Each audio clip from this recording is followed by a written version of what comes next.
Merci beaucoup. Alors je souhaiterais commencer par remercier la PHG qui a soutenu mes débuts d'enseignante il y a longtemps dans le secondaire, et en particulier donc Stéphane Dupont qui me permet donc de vous exposer un sujet qui m'occupe depuis plusieurs années maintenant, la justice dans l'Empire romain et plus précisément une forme d'exécution, donc la condamnation aux bêtes.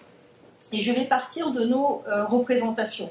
Je suis sûre que vous avez des représentations de la condamnation à mort à l'époque romaine, des représentations qui proviennent en partie d'une culture scolaire. Et si pour illustrer cette conférence, j'ai choisi cette représentation d'un condamné livré à un léopard, alors j'y reviendrai à plusieurs reprises, c'est parce qu'elle se trouve parfois, voire même souvent, dans les manuels de 6e, et malheureusement, quelquefois avec la précision qu'il s'agit d'un martyr chrétien. Ce qui ne peut absolument pas être déduit de cette mosaïque, comme j'essaierai de vous le montrer. Dans l'introduction de son ouvrage, paru en 1970, Cruauté et civilisation, les jeux romains, Roland Auguet évoque la réaction horrifiée de l'élève d'école primaire qu'il a été, voyant dans son manuel une illustration des spectacles de l'arène avec la mise à mort par un gladiateur, puis une exécution par les lions. Donc je cite, « Ailleurs, la lionne va bondir sur le condamné dont la robe presque diaphane s'enfle encore au ras du sable.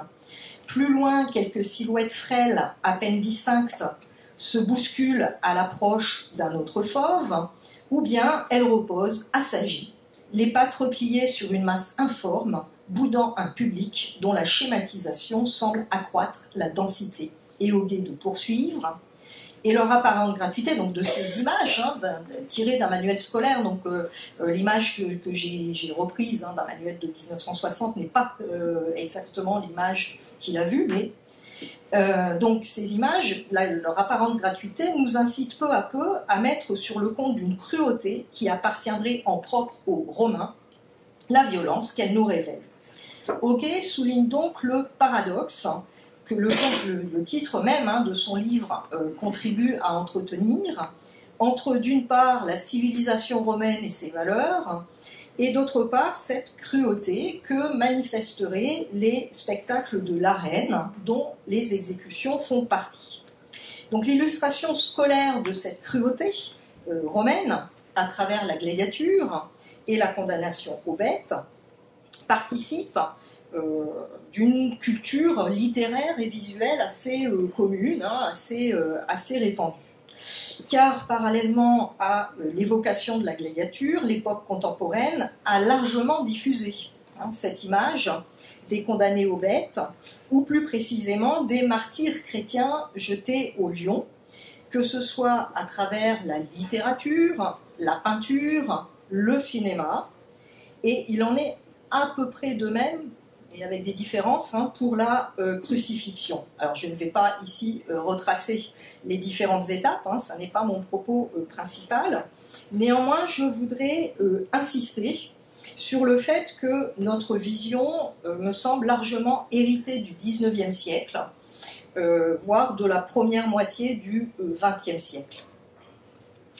Et à cette période, en tout cas à la fin du XIXe siècle, au début du XXe siècle, l'imaginaire de la condamnation aux bêtes s'était nourri de tableaux héritiers à la fois des traditions iconographiques antérieures, notamment martyrologiques et post-tridentines, mais aussi de connaissances archéologiques et littéraires. Parmi les tableaux les plus connus, du moins le premier, vous avez ceux que Jean-Léon Gérôme a consacrés aux martyrs chrétiens. Donc le premier tableau, celui qui est en haut, intitulé « Dernière prière des martyrs chrétiens », a été réalisé, alors là j'ai pris une version de 1883, mais on a plusieurs versions, entre 1863 et 1883. Et ce qui est recherché, c'est vraiment l'efficacité scénique, bien plus que l'exactitude archéologique. On a ce pauvre tigre là qui essaie de sortir de la trappe, ce qui est tout à fait invraisemblable. Le deuxième tableau, en dessous, intitulé La rentrée des félins ou des fauves, hein, date de 1902. Et vous voyez que la représentation du supplice est particulièrement crue.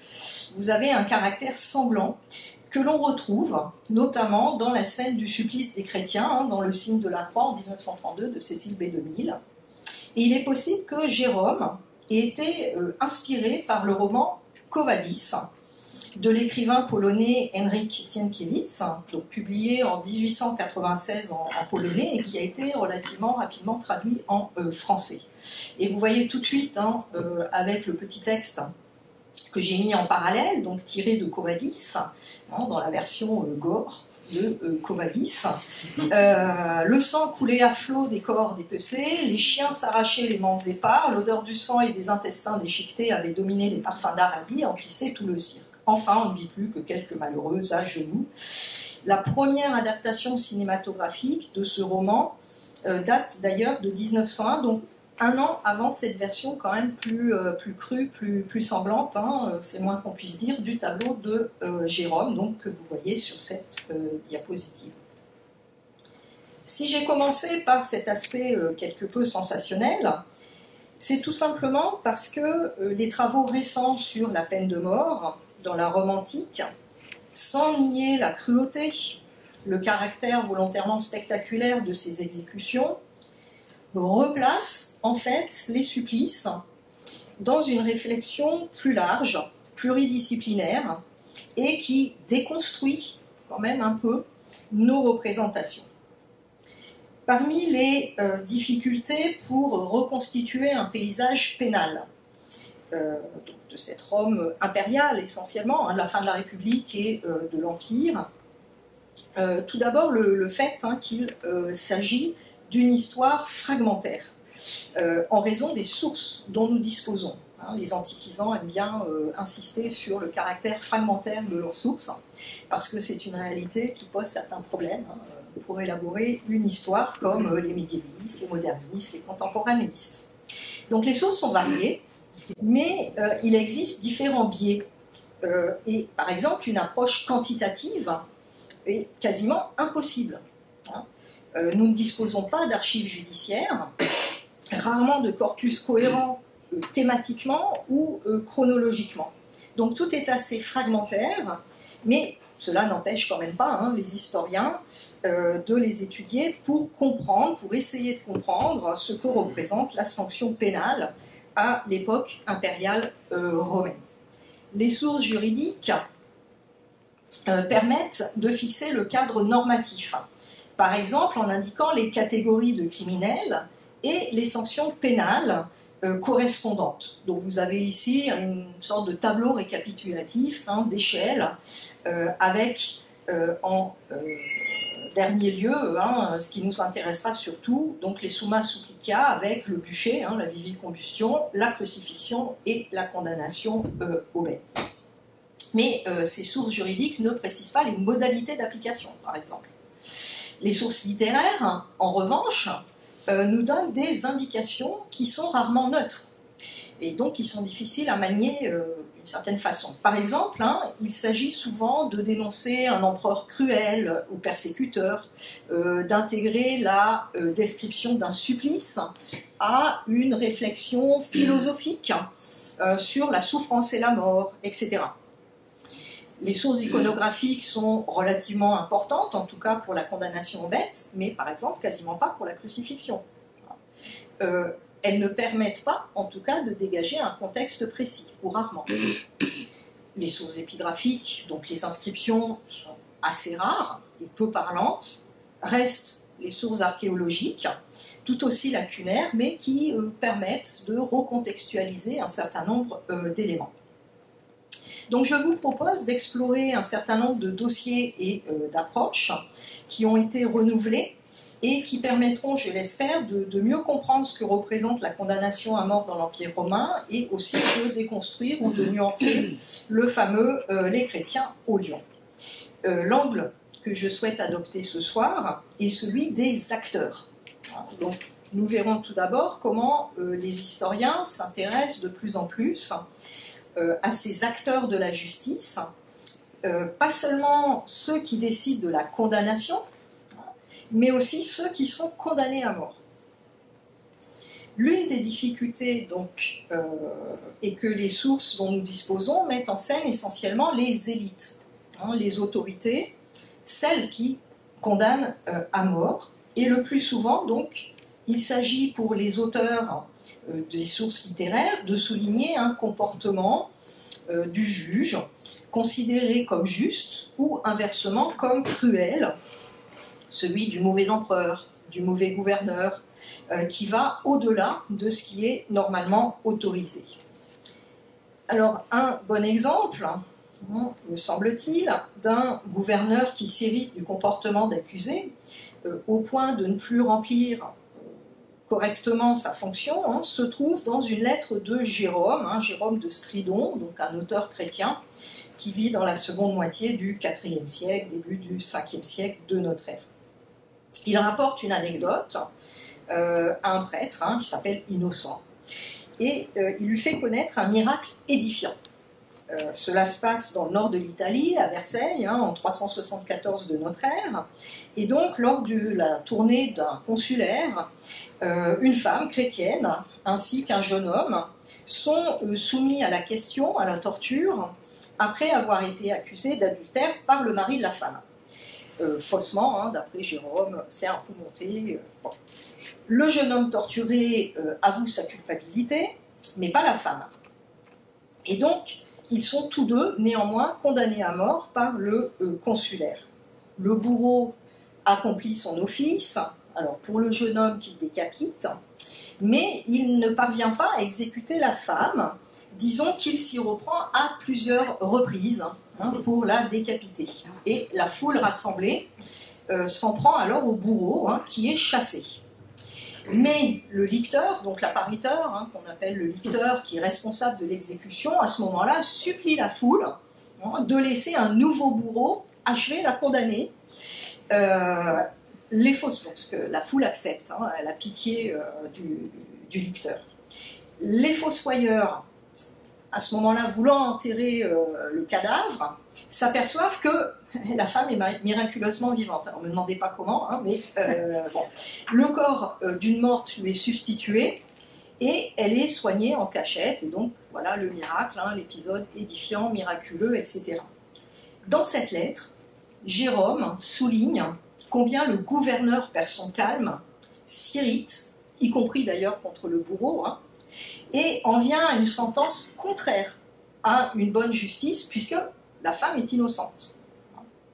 Je lis rapidement les passages que vous avez sous les yeux, mais vous voyez que ce sont des textes qui sont très travaillés du point de vue littéraire, avec un lexique particulier, avec un effet qui est recherché, et évidemment on ne peut pas en tirer des éléments forcément très objectifs. Alors le consulaire, les yeux repus de carnage, tel une bête féroce qui, le sang une fois goûté, en a toujours soif, fait redoubler les tortures. Dans sa cruauté, il grince des dents et menace le bourreau d'un semblable supplice, si le sexe faible n'avoue pas ce que la force virile n'a pas pu taire. Donc l'adultère. Le juge, donc j'ai coupé un petit peu, le juge cruel qui se sent pour ainsi dire vaincu s'emporte, elle prie le Seigneur, on disloque ses membres, elle dirige ses regards vers le ciel, etc. Enfin, lassé, donc ce pauvre bourreau n'en peut plus, enfin lassé, le bourreau soupirait, gémissait presque. Plus de place pour une nouvelle blessure. Sa cruauté désormais vaincue, ce corps qu'il avait déchiré lui faisait horreur.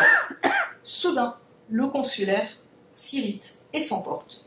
« Pourquoi être surpris, vous qui êtes présents, s'écrie-t-il, si cette femme préfère la torture à la mort? Certes, l'adultère ne peut se commettre qu'à deux.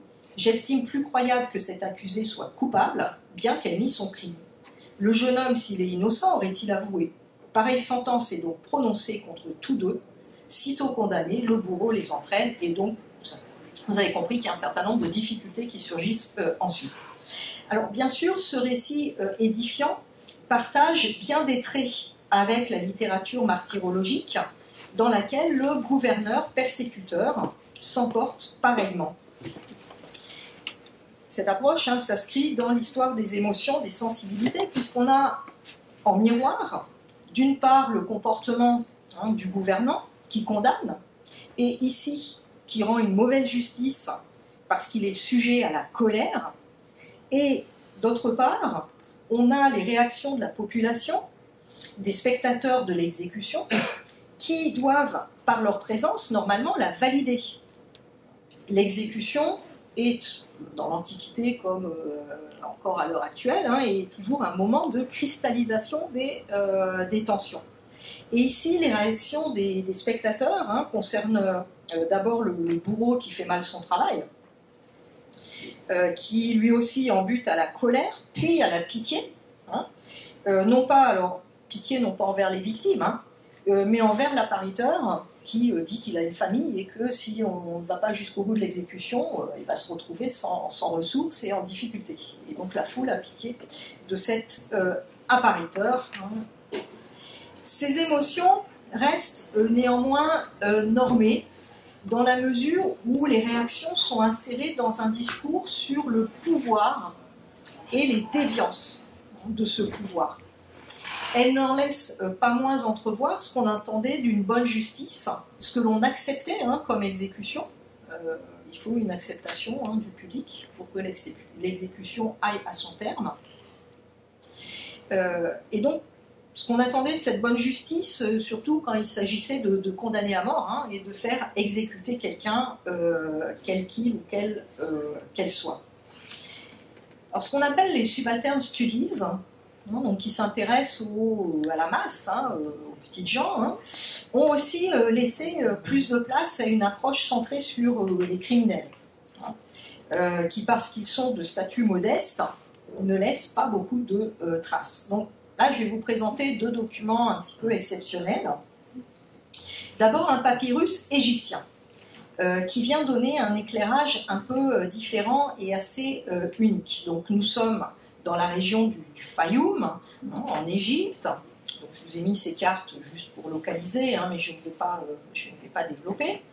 Voici le papyrus en question, dont j'ai coupé le début. Il s'agit d'un document administratif.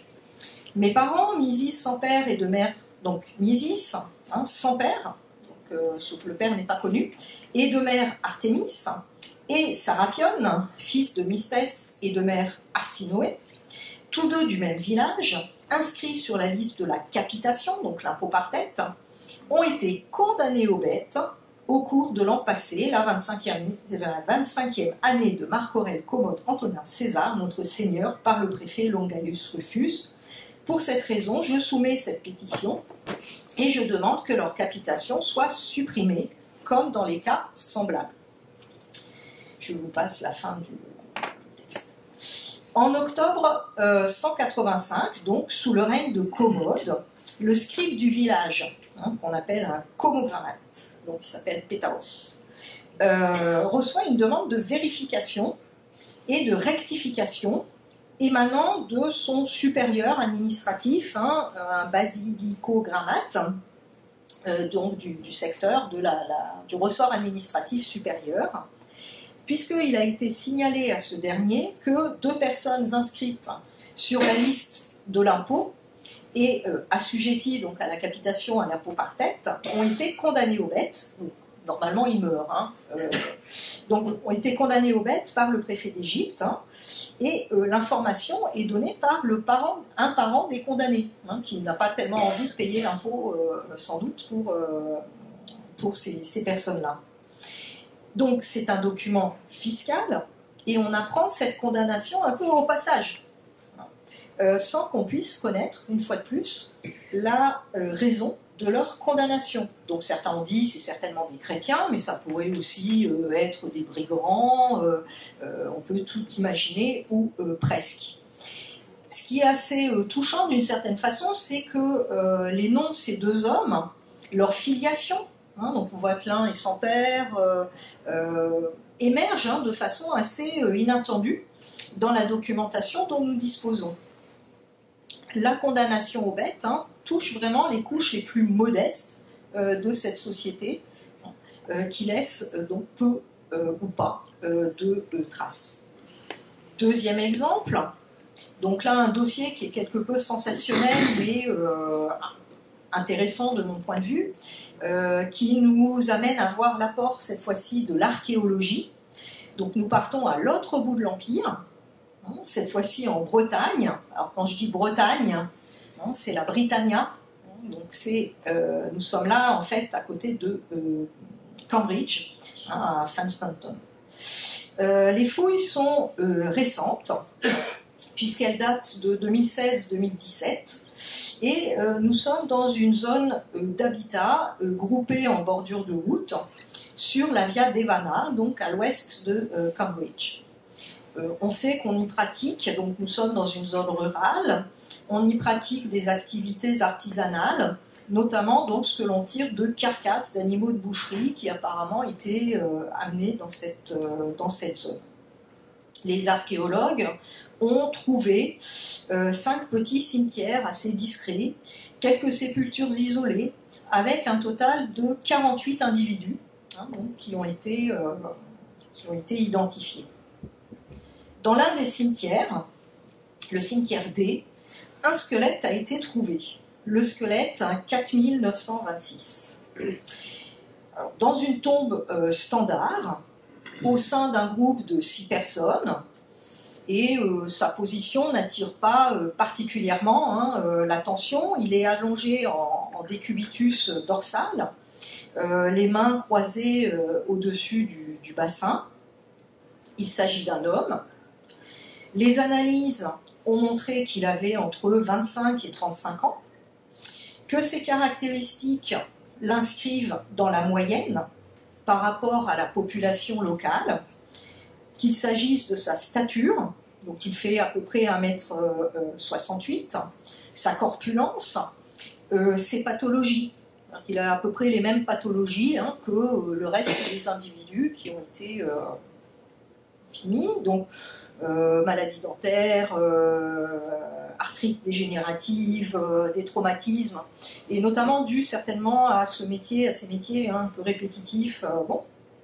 Chronologiquement, la probabilité est de 95, un peu plus de 95% pour une inhumation entre 130 et 360 de notre ère. On peut réduire un petit peu la période chronologique entre 210 et 340. Le corps était entouré de clous, de 12 clous, et il semble qu'il a été déposé sur un brancard en bois. Donc la mise en sépulture a été relativement soignée.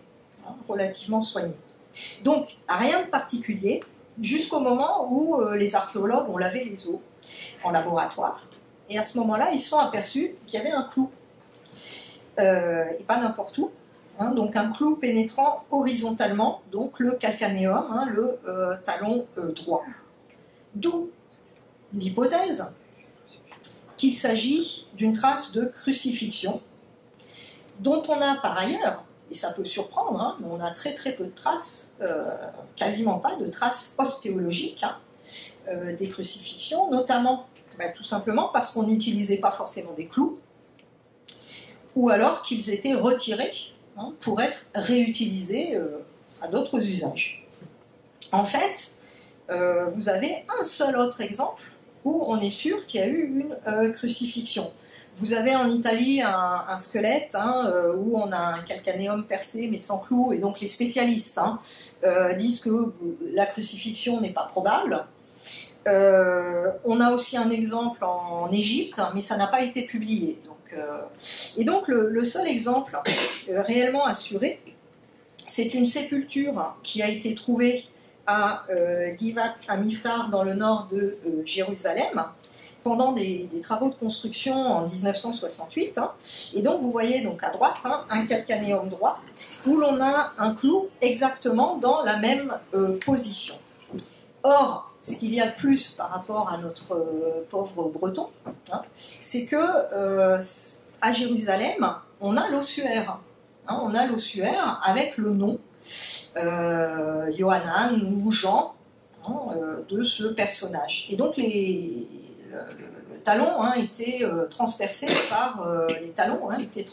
par des clous relativement longs, de 11 cm, 11,5 cm, et les tibias avaient été brisés.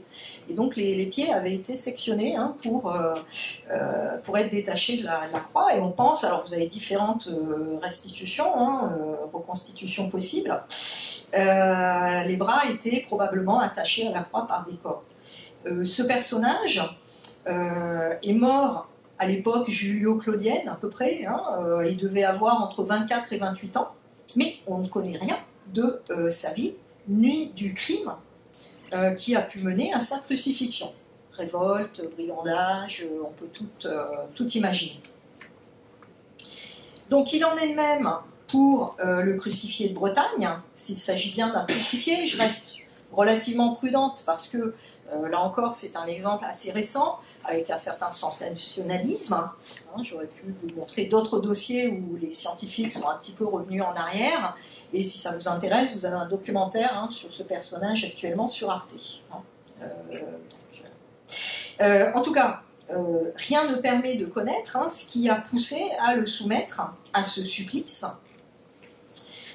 Ce qui est sympathique, c'est que les archéologues ont fait reconstituer son visage, donc que vous voyez ici, hein, avec les techniques de la police scientifique. Mais son statut, le crime pour lequel il aurait été condamné à mort et supplicié ne sont pas connus. Cela aurait pu être un esclave, puisque la crucifixion est appelée le supplice servile. C'est le supplice spécifique, normalement, des esclaves. Dans un premier temps, ça touche les esclaves. Mais nous sommes quand même très vraisemblablement après 212, la Constitution antonine, ou Édit Caracalla, qui attribue la citoyenneté romaine à l'ensemble hein, des habitants libres de l'Empire. Et en fait, dès le IIe siècle, hein, vous avez une différence parmi les citoyens qui est faite entre les honestiores et les humiliores. Alors, les honestiores sont ceux qui détiennent des charges leur conférant une certaine dignité, un certain honneur, les élites municipales, les vétérans, les ordres supérieurs, hein, sénateurs, chevaliers. Les humiliores, c'est la masse. Les honestiores ne peuvent pas être soumis à la torture ou à ce genre de supplice. Les humiliores, inversement, hein, sont soumis à la torture, à la question, hein, lors des procédures judiciaires et à ce type de supplice qui touche le corps, qui touche essentiellement le corps. C'est ce que l'on appelle donc les summa supplicia, hein, les supplices les plus extrêmes, les plus élevés dans la gradation des châtiments, parce qu'ils entraînent une mort relativement lente, douloureuse, et c'est voulu, contrairement à la décapitation, qui est d'abord réservée aux citoyens romains, puis à l'époque qui nous intéresse, un peu plus tard, aux honestiores. Ces trois supplices donc, sont en l'occurrence hein, la crucifixion, le bûcher et la condamnation aux bêtes. Et donc, j'en viens justement à cette condamnation aux bêtes. Alors, cette sanction pénale a une double caractéristique donc, qui la rend très particulière. Hein. D'une part, sa spectacularisation, qui va bien au-delà du caractère public des exécutions. Si on prend l'époque médiévale, moderne, on a un caractère public des exécutions. Mais là, en plus, on la rend spectaculaire. On l'intègre à un spectacle. D'autre part, deuxième caractère quand même assez particulier, hein, c'est l'utilisation des animaux. Puisque c'est une des formes d'exécution qui recourt à des animaux à la place des bourreaux. Habituellement utilisés pour la décapitation, mais surtout la crucifixion et le bûcher. Le point commun donc pour ce supplice, c'est que l'on utilise ce qu'on va appeler les bêtes, hein, les bestiailles, qui regroupent en fait, hein, la définition juridique, c'est l'ensemble des êtres animés non humains avec deux caractéristiques essentielles, à savoir l'absence de raison et la capacité à nuire. Donc, on a quand même ce paradoxe hein, d'une application de la justice humaine, hein, celle de la cité, hein, avec un droit romain fondé sur la capacité à raisonner, sur la raison, et application donc par des bêtes qui sont privées de cette raison. La condamnation aux bêtes aurait été appliquée pour la première fois au IIe siècle avant notre ère, dans un contexte militaire, en l'occurrence contre des transfuges. Les barbares, donc prisonniers de guerre, barbares, les déserteurs, les transfuges, romains donc, peuvent être livrés aux bêtes, et cela jusqu'à la fin de l'Antiquité. Jusqu'à la fin de l'Antiquité. Sous l'Empire, le type de criminels qui peuvent être condamnés à ce supplice se multiplie. La condamnation aux bêtes peut être prononcée contre les brigands, les homicides, les incendiaires, les plagiaires. Alors je vous rassure qu'ils ne font pas du plagiat au sens contemporain du terme, mais qui vendent en fait comme esclaves des personnes libres, notamment les enfants, qu'ils ont enlevés. Les sacrilèges, c'est-à-dire ceux qui détournent les biens des divinités, etc. Et donc parmi ces criminels, vous avez les chrétiens. Mais ce n'est pas une spécificité, les chrétiens ne sont vraiment pas les seuls à être condamnés aux bêtes. Cette sanction spectaculaire suppose un certain nombre de conditions. Elle constitue un élément donc des spectacles de l'arène. À partir de l'époque augustéenne, le matin, vous avez ce qu'on appelle les chasses, les venaciones, puis l'après-midi, vous avez les munera, donc les combats de gladiateurs. Et vous avez ici alors une illustration, une sorte d'illustration de cette répartition, de cette distinction entre les combats de gladiateurs et les chasses, sur un relief qui date du 1er siècle de notre ère. Cela n'est pas présenté chronologiquement, mais donc sur le registre le plus élevé en haut, on voit la procession ou la pompa qui précède le spectacle, parce que je vous rappelle que les spectacles s'insèrent toujours dans un cadre religieux. On a tendance à l'oublier, mais en fait, c'est toujours lié à la religion et au culte des divinités. Au centre, donc, de façon plus développée, plus importante, les combats de gladiateurs, et puis en bas, les chasses, et tout à droite, tout à fait à droite, vous avez peut-être une exécution, mais peut-être, avec un personnage qui semble quand même un tout petit peu en difficulté, qui est à plat ventre, et un ours qui le surplombe, donc une position quand même un peu délicate. Le supplice est donc lié strictement aux chasses amphithéâtrales qui en fournissent ce cadre matériel. Le moment, le lieu, mais aussi, surtout, les animaux. Mais c'est aussi le cadre légal qui est fourni par ces chasses. On ne peut pas mettre à mort par les bêtes en dehors de ce cadre. Un passage d'un martyr, donc le martyr de Polycarpe, souligne ce lien fondamental entre condamnation aux bêtes et spectacle donc des chasses amphithéâtrales. Donc nous sommes au milieu du IIe siècle de notre ère, à Smyrne. Vous avez un groupe de chrétiens qui subit différents supplices, dont celui d'être livré aux bêtes. Et en marge du spectacle, leur évêque finit par être arrêté. Il est conduit devant celui qui organise, donc le gouverneur et celui qui organise le spectacle et qui est le grand prêtre du culte impérial de cette région. On annonce donc qu'on a arrêté l'évêque. Le public réclame qu'il soit jeté au lion, qu'il soit livré au lion, mais l'éditeur du spectacle, donc l'organisateur du spectacle, refuse en disant qu'il n'en a pas le droit, parce que le spectacle est fini. Les lions sont rentrés. Alors je vous expliquerai dans quelques minutes aussi ce qui peut se poser comme problème avec les lions. Mais ils sont rentrés, ils sont repartis, donc c'est fini, les chasses sont finies, donc eh bien que fait-on? On fait brûler vif Polycarpe, donc toujours à la demande des spectateurs, donc dans l'arène. Donc des spectateurs qui réclamaient parfois les chrétiens aux lions. Nous avons souvent l'impression que les lions étaient les animaux utilisés le plus généralement pour ces exécutions et que les chrétiens étaient leurs principales victimes. Mais en fait, les animaux sont divers.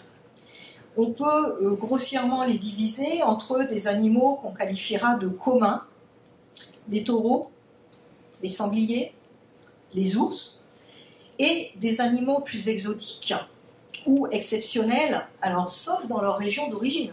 Par exemple, en Afrique, les lions, les léopards, vous en avez, c'est pas un problème majeur.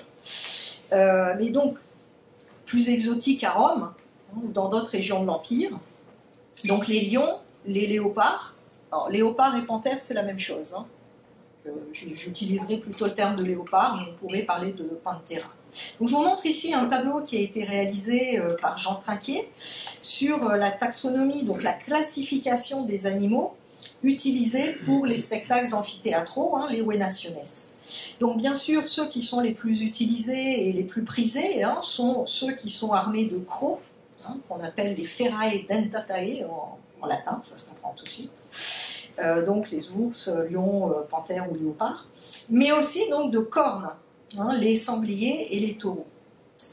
Et les condamnés, eux, sont classés parmi les proies dans la colonne des herbivores. C'est ce que nous montre une inscription. C'est ce que nous montre une inscription. C'est une inscription qui date du IIe siècle de notre ère, et Licinia Marcella consacre une épitaphe hein, à son mari, défunt donc, Marcus Rutilius Macedo, et elle détaille le programme d'un spectacle qu'elle a organisé, qu'il a organisé dans sa cité de Bénévent. Et il est indiqué, alors j'étais un peu sadique, je vous ai laissé l'inscription en latin, mais je vais la paraphraser. L'inscription indique que les jeux durent 4 jours et que l'éditeur, donc le défunt, produisit, outre 4 ferae, donc 4 fauves, 16 ours, 4 condamnés et d'autres herbivores. Donc l'inscription de condamnés dans cette énumération des animaux hein, produits lors d'un spectacle hein, souligne leur rang dégradé dans l'économie de ces spectacles amphithéâtraux. Hein. Les noxi, les condamnés, constituaient en fait un réservoir d'hommes, de femmes, hein, dans lesquels les organisateurs des spectacles pouvaient puiser à moindre coût et qui leur permettaient de fournir des acteurs à divers types de combats ou de mise à mort. Dans la pensée romaine, en tout cas, c'est la dégradation hein, suprême, puisque le criminel condamné aux bêtes est vraiment réduit explicitement au rang d'une proie. Une autre caractéristique est que, tout comme une chasse ou un combat de gladiateurs, hein, la mise à mort d'un criminel est un spectacle. C'est annoncé, c'est publié, est un spectacle offert au peuple. Et donc, ce spectacle doit être réussi. Et le public doit adhérer. Vous avez un passage d'une source juridique, donc un extrait du traité sur les peines du juriste Modestin, donc qui est conservé dans le digeste, et qui mentionne le devoir d'un gouverneur de province d'envoyer à Rome tout condamné aux bêtes qui se singulariserait par son physique robuste, son habileté, pour être montré au peuple de Rome, hein, au peuple roi. Vous voyez, un gouverneur ne doit pas libérer des condamnés aux bêtes pour obtenir la faveur du peuple, donc ça devait se produire. Mais s'ils sont dignes d'être montrés au peuple romain en raison de leur force ou de leur habileté, ils doivent consulter le prince. Donc on recherchait des gens qui étaient costauds, qui étaient beaux physiquement, hein, d'une certaine façon, pour ces spectacles. Alors ça peut nous surprendre, hein, mais ces exécutions, dans leur réalisation, devaient répondre à un certain esthétisme. Et ça ne devait pas être une simple boucherie. Hein. C'était un spectacle raté si c'était trop sanguinolent. La popularité de ces supplices, en tout cas, est attestée par de nombreuses représentations sur des supports plus ou moins élaborés et donc plus ou moins coûteux. On les trouve sur la céramique, hein, produite en série avec des motifs répétitifs, donc ce qui coûte le moins cher. Je vous montre ici, c'est pas tout à fait ça, mais 2 médaillons d'applique qui ont été trouvés, le premier, donc celui qui est en haut, à Lyon, pour le second à Arles, qui sont datés de la fin du IIe siècle, début du IIIe siècle, et qui montrent hein, un condamné sur une estrade attaqué par un lion. Les animaux concernés, je vous l'ai dit, sont assez variés, et vous voyez ici hein, une céramique de la Grove-Zank, hein, donc qui serait conservée au musée Fenaille à Rodez. On voit un homme avec les mains liées, donc on n'a aucun doute hein, sur son statut de condamné, confronté à un bélier. Mais évidemment, on utilisait les animaux qu'on pouvait se payer pour tel ou tel spectacle. Hein. Donc il y a un problème de coût qui est assez évident. Ces scènes se trouvent également, alors là on est dans les maisons des élites, sur des mosaïques, dans le contexte de riches villas, donc notamment en Afrique. Ces mosaïques avaient bien sûr une fonction décorative, mais aussi une fonction de prestige, commémorative. Elles illustraient les goûts, mais aussi les fonctions énergétiques des élites qui offraient les spectacles, et qui commémoraient cela. Donc c'est caractéristique des élites municipales et provinciales qui offraient au peuple ces spectacles dans leur cité. Alors vous avez une première mosaïque qui est la mosaïque de Zliton, donc en tripolitaine, actuellement conservé au musée de Tripoli. C'est un pavement qui est daté du IIIe siècle, et la frise offre en fait une représentation complète des spectacles impériaux dans l'amphithéâtre. Alors ici, j'ai entouré quelques scènes où vous voyez des léopards qui assaillent un condamné sur un petit chariot. Donc ligoté, mis sur un petit chariot, un autre qui est de façon plus classique donc attaché à un poteau, et vous voyez tout à fait en bas un lion qui attaque un condamné tenu par un autre personnage, des servants d'arène ou un bestiaire. Une autre mosaïque bien connue est celle de la Solerciana Domus. Donc, cette fois-ci, nous sommes en Tunisie, donc à El Jem, à Tisdrus. Donc là aussi, c'est une demeure de la fin du IIe siècle, début du IIIe siècle, qui occupe quand même la modeste superficie de plus de 1000 mètres carrés au sud-est de la ville. Dans le secteur nord-ouest de cette maison, vous avez un petit péristyle sur lequel s'ouvrent un certain nombre de pièces, dont celle avec cette mosaïque représentant des scènes de l'amphithéâtre. Elle montre, et vous reconnaissez, je pense, la mosaïque, elle montre la condamnation aux bêtes d'individus que l'on identifie en fait plutôt à des prisonniers de guerre, peut-être des garamantes, la population externe à l'Empire localement, voire des germains, avec le personnage qui se trouve en haut à gauche, avec la possibilité qu'il s'agisse de vrais prisonniers de guerre, de vrais barbares prisonniers de guerre. On sait que lorsqu'il y avait des faits militaires importants, l'empereur répartissait les prisonniers pour envoyer dans toutes les cités importantes de l'Empire ces prisonniers pour qu'ils soient exécutés. C'est le cas par exemple des Juifs, après la prise du temple, du temple et de Jérusalem, bien sûr. Ou alors, il s'agit de condamnés à mort, déguisés, travestis en ennemis. C'est aussi une possibilité, puisque on sait qu'on utilisait un certain nombre de déguisements. On utilisait les condamnés dans des mises en scène mythologiques ou autres, avec des déguisements. Ce contexte victorieux, ce contexte militaire victorieux ne fait pas de doute, puisque vous avez au centre quelque chose qui est systématiquement coupé dans les manuels, c'est-à-dire l'estrade. Cette estrade décorée de trophées, donc qui se trouve au milieu de l'arène de l'amphithéâtre. Donc vous voyez qu'on est quand même assez loin de cette hypothèse de martyr chrétien. Les animaux sont donc des acteurs à part entière du spectacle, donc qui est aussi une exécution. Et un courant de l'histoire des animaux cherche à partir, vous le savez peut-être, notamment avec Éric Baraté, à partir du point de vue de l'animal et de l'analyse de son comportement. Et donc l'éthologie est venue appuyer ma réflexion et celle des historiens sur ces mises à mort, sur ces exécutions pénales. Les caractéristiques des animaux étaient en effet utilisées dans la mise en scène des exécutions. Bon, je vais passer peut-être rapidement sur les lions, mais les lions ont un comportement grégaire, pratiquent normalement une chasse collective. Le lion, quand même, c'est pas inutile de le rappeler, reste inactif 20 à 21 heures par jour, hein, donc 10 à 15 heures de sieste. Il mange en moyenne 7 kg de viande par jour, mais il ne chasse que quand les réserves de nourriture sont épuisées. Les lionnes peuvent, elles, consommer jusqu'à 30 kg de viande en une seule fois, les lions jusqu'à 40 kg. Bon.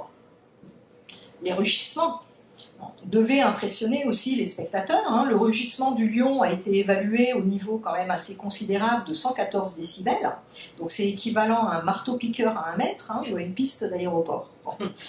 Et vous voyez ici le fait qu'on souligne cette importance aussi sonore de ces animaux, même si on n'est pas dans l'amphithéâtre, on l'entend. On l'entend et de loin. Ce rugissement du lion est plus fort que celui de n'importe quel fauve et peut être entendu à une distance qui peut aller jusqu'à à peu près 8 km. Donc c'est quand même pas mal. Les lions sont aussi caractérisés par leurs pattes, extrêmement puissantes. Néanmoins, c'est la gueule du lion qui fascine. Et dans un sermon, Césaire d'Arles rappelle où est censée résider la force de l'ours et celle du lion.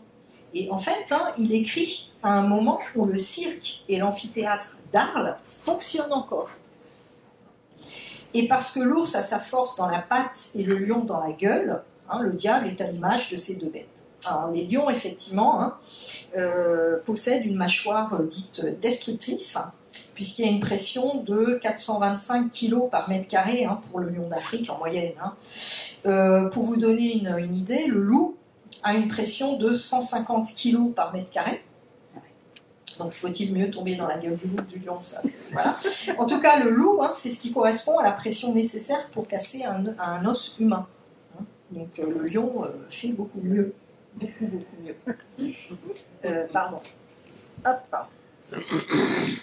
Le léopard. Donc le léopard, Panthera pardus pardus, est beaucoup plus léger. Beaucoup plus léger qu'un lion ou une lionne. Il fait entre 30 et 90 kg. Il a souvent ce qui caractérise cette longue queue de 50 à 90 cm. Les performances d'un léopard sont à peu près semblables à celles d'une lionne. Il court en moyenne à 60 km/h sur une courte distance. Et il saute 7 mètres en longueur et 3 en hauteur. Donc c'est un excellent sauteur. C'est aussi un félin qui n'a pas du tout le même comportement, puisqu'il est plutôt solitaire, opportuniste, qui chasse de nuit, s'approchant de façon furtive de sa proie avant de sauter dessus et de la tuer. Et ça, c'est important, d'une morsure à la gorge. On a pu écrire que c'est une mort propre. Sur les mosaïques, on vient de voir, je les remettrai ensuite, on voit effectivement le léopard, souvent montré en train de sauter et d'attaquer la partie haute du condamné. Les passions africaines aussi mettent en scène la morsure unique et fatale du léopard. Une morsure spectaculaire en ce qu'elle fait couler beaucoup de sang. Comme le montre donc la mort de Satyrus dans la Passion perpétue et félicité. Donc, nous sommes en Afrique au début du IIIe siècle à Carthage. Donc je lis simplement le passage qui m'intéresse, donc c'est Satyrus qui parle. « Voici que je m'avance dans l'arène et je vais être achevé d'une seule morsure de léopard. » Et aussitôt, à la fin du spectacle, on lâcha un léopard et dès la première morsure, il fut inondé d'un tel flot de sang que la foule, etc., se moque un petit peu de lui, je passe. Alors pour rendre le récit encore plus exemplaire, Satyrus ne meurt pas tout de suite. Il a le temps de plonger son anneau dans son sang, dans la blessure, pour la donner donc à Pudens, le soldat, et il va donc s'étendre tranquillement pour recevoir le coup de grâce et être égorgé. À gauche, je vous ai remis cette fameuse mosaïque, ce détail de la mosaïque de Tisdrus, et vous voyez bien que le léopard attaque, alors pas à la gorge, mais au visage, et que le sang coule abondamment. Tout ceci semble relativement évident.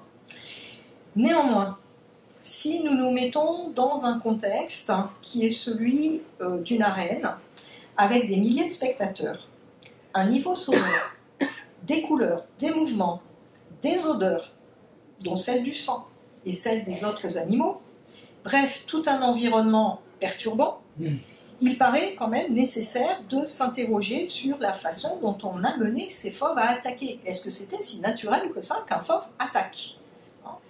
Et puis, il fallait aussi qu'il attaque les bonnes personnes. Ça permet de mieux comprendre certains textes antiques. Donc, comment suscitait-on et dirigeait-on une attaque? Alors, il est vrai que le condamné semble assez bien identifié. Il peut être attaché à un poteau, sur une estrade, sur un petit char. On voit aussi qu'il est maintenu, parfois par un bestiaire, qui pouvait par exemple avoir un fouet. Donc, ce sont des cibles a priori assez peu mobiles, en tout cas sur ces représentations. Dans certains textes, on en verra un assez rapidement, le martyr agite les bras, on lui demande d'agiter les bras pour attirer l'animal. L'agressivité semble naturelle, mais en fait ne se déclenche que dans certaines conditions. La première idée qui vient à l'esprit, c'est on affame l'animal. On affame l'animal. Alors le problème, c'est que si l'animal est affamé, c'est vrai, il se jette sur la première proie qu'on lui présente, mais le spectacle est fini.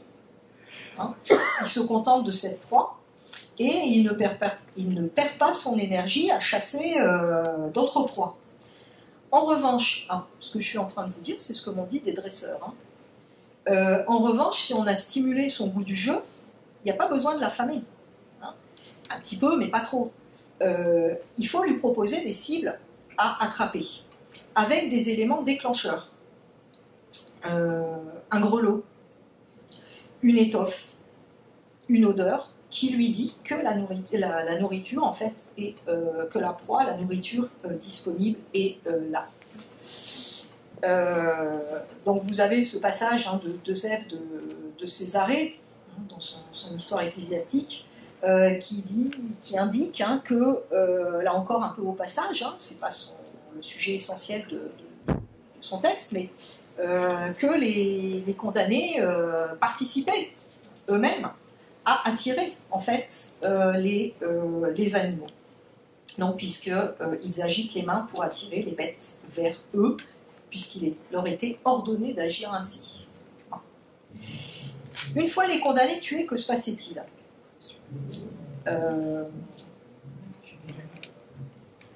On pouvait tuer les animaux, bien sûr. Néanmoins, tout ça a un coût. Là encore, c'est aussi une affaire économique. Ça a un coût. On sait que les animaux qui étaient dressés étaient conservés d'un spectacle à l'autre. Peut-être pas les animaux de combat, mais les animaux qui étaient dressés. Quand on voulait faire revenir les animaux dans leur cage, là encore, il fallait préparer cela. Vous voyez sur cette mosaïque de Nénig, un dresseur, le lion, et puis vous voyez qu'il y a une tête d'un animal. Donc le dresseur semble bien récupérer l'animal après qu'il a tué et sans doute manger une partie de la proie. Donc pour faire retourner les fauves dans leur cage, il faut attendre qu'ils aient fini de manger. Ou alors les priver par exemple d'eau. On peut penser qu'on privait d'eau les lions, et on sait que lorsque les lions ont mangé, ils ont besoin de boire, ils aiment boire, et donc on pouvait peut-être les attirer en dehors de l'arène pour qu'ils aillent boire. En tout cas, ça ne devait pas être toujours simple, et les réactions de l'animal avaient certainement une part d'imprévisibilité, qu'il soit dressé ou pas. Et donc justement, on se pose aussi la question du dressage. Est-ce qu'on a des animaux qui sont dressés vraiment pour tuer? On a quelques indices, vous le voyez à droite, avec ces harnais que portent les animaux. Alors déjà, il fallait leur passer les harnais, et ça servait en fait à les attacher, très vraisemblablement. Ça montrait également qu'ils étaient passés du monde sauvage au monde du spectacle. Un autre argument donc, en faveur d'un dressage minimal était la nécessité d'habituer les animaux au passage de l'obscurité des galeries où ils se trouvaient avant le spectacle à l'arène lumineuse et bruyante. Un lion, même affamé, ne sortira pas facilement d'un espace sombre pour passer dans un endroit ouvert, bruyant, lumineux, mais il faut un entraînement pour cela. Donc j'ai mis une photographie du mont de charge pour les fauves donc au Colisée, donc une reconstitution. Donc lorsque l'on a des attitudes qui semblent un petit peu anormales des animaux dans les sources, et notamment dans les sources chrétiennes, en fait ce n'est peut-être pas si faux que cela. On pouvait avoir des animaux qui ne voulaient pas sortir, qui ne voulaient pas attaquer les condamnés. Vous connaissez peut-être aussi l'épisode d'Androclès. Alors, je vais passer très rapidement sur ces petites vignettes humoristiques sur le lion et les chrétiens. Bon, je ne vais pas avoir le temps d'aborder le thème de la dévoration, mais est-ce que les chrétiens ou les condamnés étaient vraiment mangés par les animaux, dans quelle mesure, etc. Mais vous voyez donc surtout cette petite vignette d'un humoriste grec qui s'appelle Arcas, contemporain, et ce lionceau qui dit à son père j'aime pas les chrétiens, je veux des frites. Bon, donc vous voyez que c'est quand même très prégnant dans notre imaginaire, cette idée de lions ou d'animaux qui mangent les condamnés, en particulier les chrétiens. Et donc parfois ces fauves épargnaient les condamnés, et vous avez notamment une anecdote, petite fable, qui est celle d'Androclès. Androclès est le lion.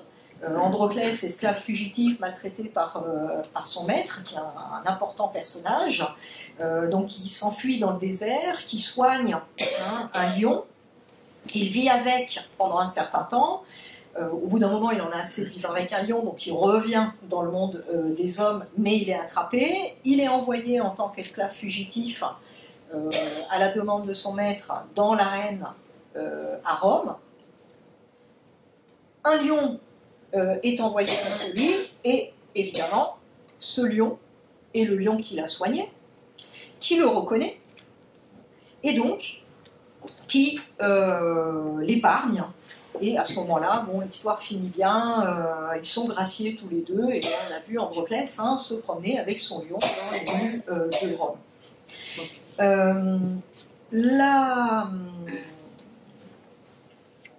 D'autres épisodes disent que les lions ont épargné, alors ça c'est moins bien fini qu'avec Androclès, mais des révoltés contre Rome, Maricus, un chef boïen, un devin égyptien qui avait eu la mauvaise idée de dire à l'empereur Caracalla qu'il allait mourir.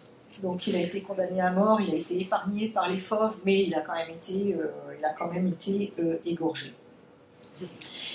Évidemment, le fait que les animaux épargnent le condamné lorsqu'il est chrétien a une toute autre signification. Là, en revanche, c'est la volonté divine qui fait que l'animal se soustrait en quelque sorte à la justice des hommes, à la justice de l'Empire, de l'empereur, pour au contraire reconnaître la puissance de Dieu.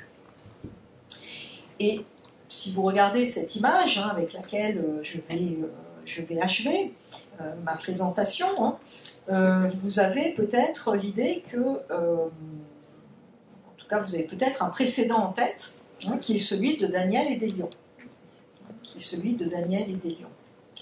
L'image combine en fait deux traditions, celle de Daniel dans la fosse aux lions, et celle de la représentation de l'exécution par les bêtes, donc une allusion aux martyrs chrétiens. Mais donc dans ces scènes de martyrs chrétiens, les animaux ne sont que des instruments entre deux pôles. D'un côté le gouverneur, l'empereur, le juge, mais aussi le public, les spectateurs, où domine la cruauté, l'excès, et de l'autre côté les chrétiens condamnés, qui expriment le courage des martyrs, ceux qui témoignent de leur foi. Mais dans nos sources, progressivement, donc, un troisième pôle apparaît, donc, puisque je suis partie des acteurs, donc Dieu, qui donne la palme du martyr, ou au contraire retient les animaux, épargnant ainsi les martyrs. Donc le rôle de l'animal a changé, il n'est plus au service de la justice de la cité, mais au service de la volonté divine. Et c'est bien le lion qui focalise cette évolution, et toutes les représentations qu'elle entraîne. Les chrétiens au lion, donc, et je reviens au début, popularisée au XIXe siècle par la littérature et le cinéma. Donc je vous remercie pour votre attention.